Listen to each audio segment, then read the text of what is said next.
Kia ora tātou, welcome back to the Wargaming Den. Another game of Kings of War. Today's game sees the Varangar versus the Ogres, and the mission is Dominate.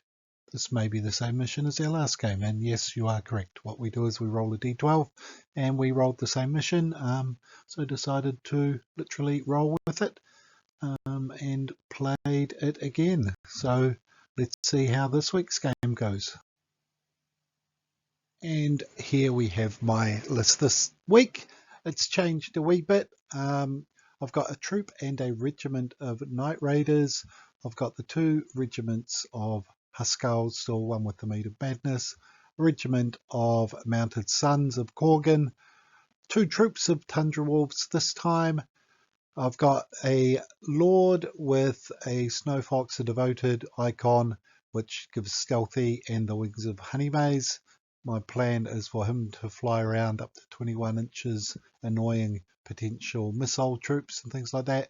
I've got a Thane on a Frostfang, again with a Snow Troll, and then I've got the very awesome formation of the Horse Raiders. So again, 2,000 points. This week I think I've got 12 unit strength. And Gordon's army list, exactly the same as last game. Gordon doesn't tend to change his army very often.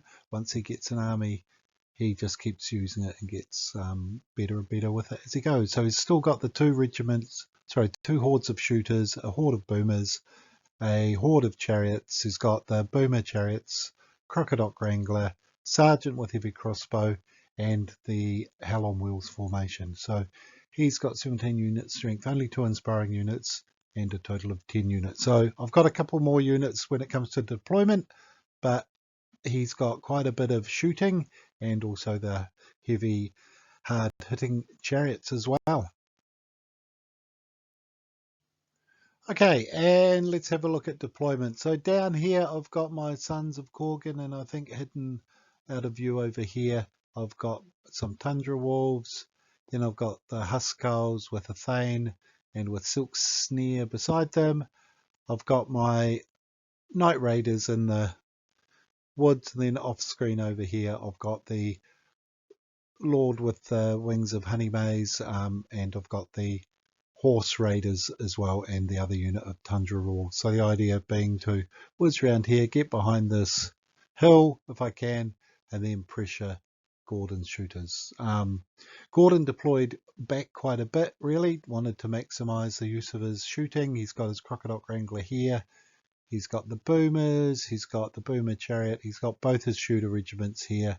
And then he's got all his chariots through the center here. So I'm hoping to be able to make use of this open flank to maybe get my Tundra Wolves turning the flank on Gordon for a change.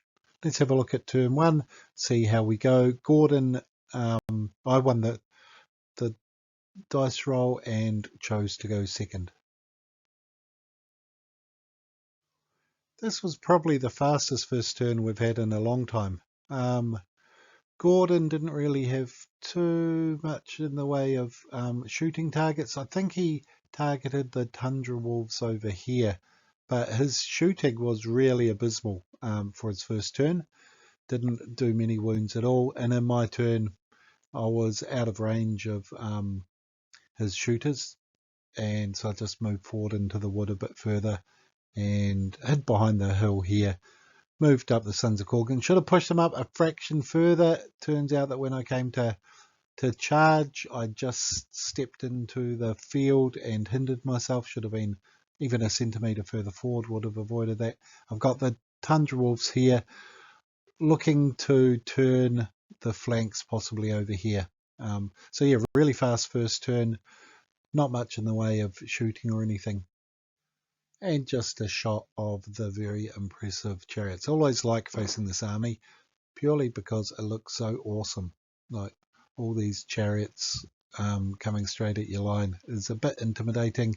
Slightly less so now. I've only got to worry about 2 regiments and a single horde. Previously there would be 2 regiments and 2 hordes. So the fact he's got all these shooters and things has made it slightly less scary in some ways.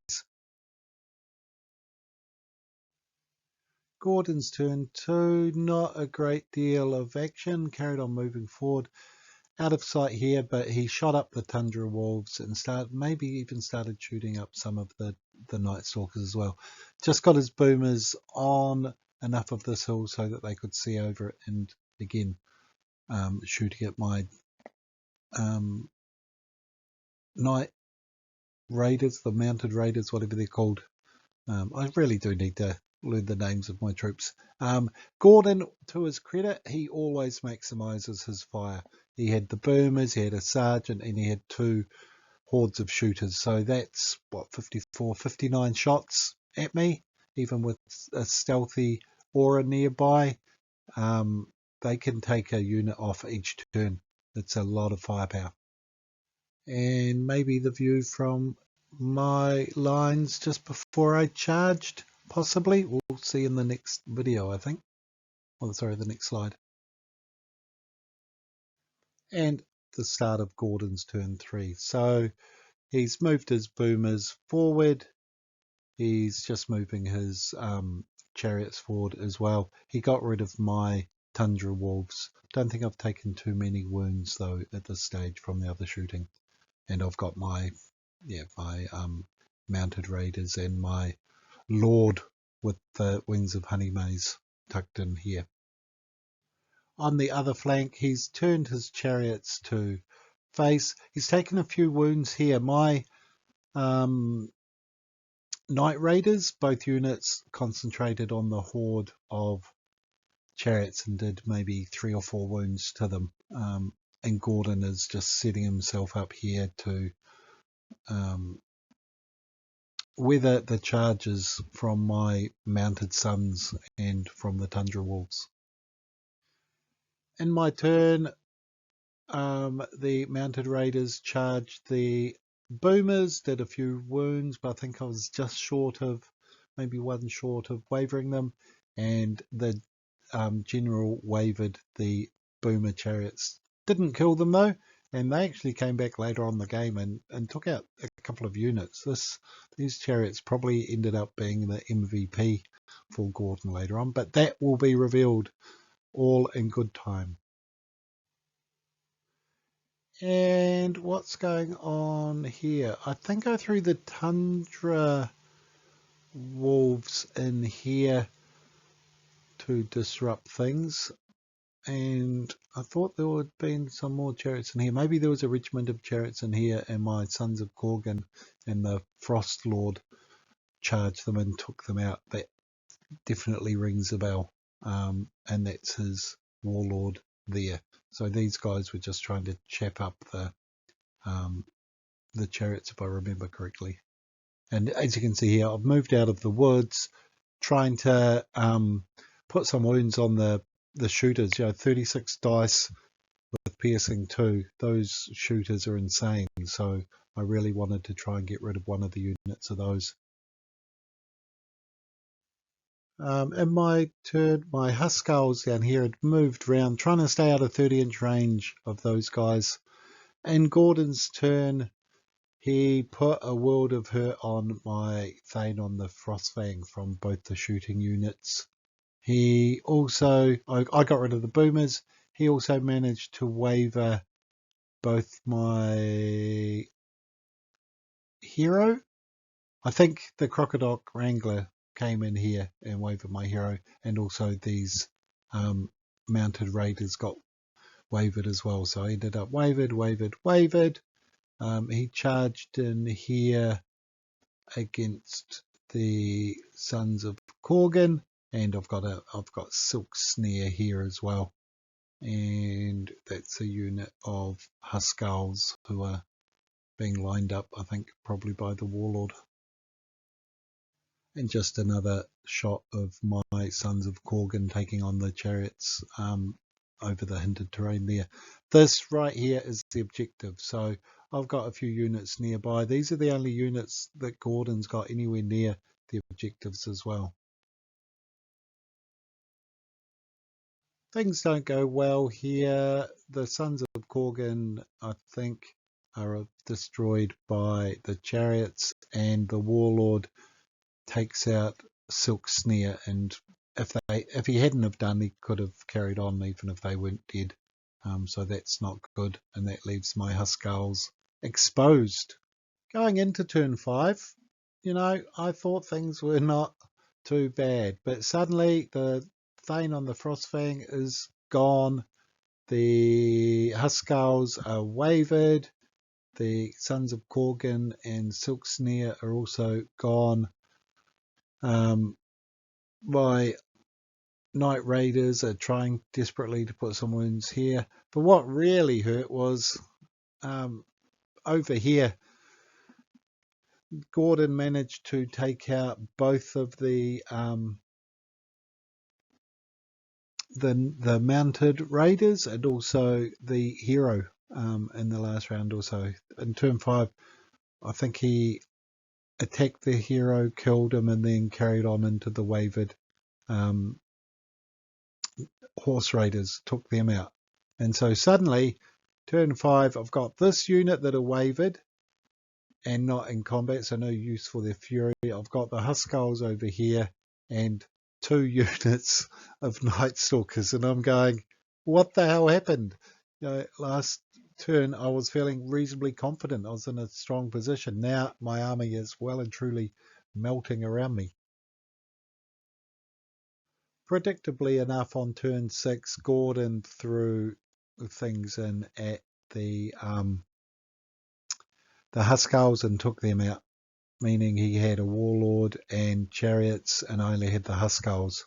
But I don't think any of them were able to get within contesting range. So what he may have done, even though his shooters did quite a bit of damage throughout the game, he probably should have started moving them up a couple of turns earlier, got them into contesting range.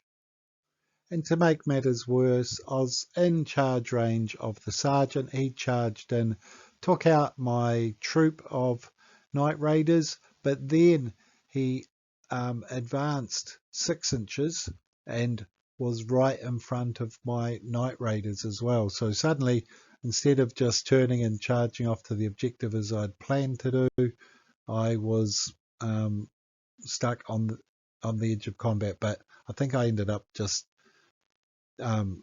sidestepping to make sure that I was in range.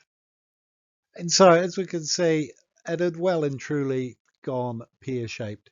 The Warlord charged my Huskarls and managed to waver them. My other Night Raiders over here were just touching the sergeant, but because on my turn, rather than fighting him, I just sidestepped to get slightly closer. The Boomer Chariots came forward. These guys, as I said earlier, probably should have been moving a turn earlier. This turn they would have been up here and contesting. So this is the end of turn 6. Gordon's got 1 point here. I think he gets across enough to count for another two points, maybe. And these guys are within, even though they're wavered, are within range. And so I somehow managed to burgle it. If it goes to turn 7, I'm well and truly screwed though. Luckily, I rolled a 3 and somehow burgled the win. So there we have it, a win to the Varangar. Great game. I thought I was doing well. Turns 2, 3, and 4, I was really feeling confident. And then turn 5, Gordon, as usual, just completely turned things around. And I well and truly was just hanging on by the skin of my teeth on turn 6 and praying that there was no turn 7. So a bit of a topsy-turvy game, but a really good game again. Hope you enjoyed it. Look forward to the next matchup against the Ogres. Should be having another game next week, all going well. I'm not sure if we'll take some shots and record it or not, but yeah, maybe we will. But anyway, thanks for watching. Ka kite anō. Until next time.